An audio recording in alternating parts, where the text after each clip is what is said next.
ឥឡូវនេះបំ inverter DG របស់យើងនេះ8 kilo single pass ពេល hybrid នេះគឺ touch screen ពេល touch screen នេះក្នុងប្រអប់របស់យើងមាននេះ Wi-Fi បើ Wi-Fi ហ្នឹងល្អព្រោះយើងអាចដឹងតិន័យយើងប្រើប្រាស់បញ្ចូល solar បញ្ចូលគ្រឿងរត់បានពីបញ្ហាអីវាផ្ញើសារមកយើងតាម notification ទូរស័ព្ទនេះដូច MC4 តមកវាមានគ្រឿងត្រូវក្នុងហ្នឹងមានដូច network ហើយបន្តមកនេះគឺពួក DG single pass hybrid ហើយយើងអាចបងចង់បានអាចកំងតាមខ្ញុំបានតាំងពី off grid on grid 1 kilo យើងក៏មានដែរ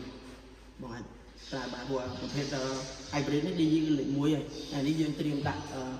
ផ្ទះរបស់យើងយើងដាក់2គ្រាប់ត្រាប់ inverter DG 8 kilo single pass នេះហើយយើងត្រៀមអាគុយហ្នឹងគឺក្នុង6គ្រាប់17 kilo កន្លះ6គ្រាប់ទាំង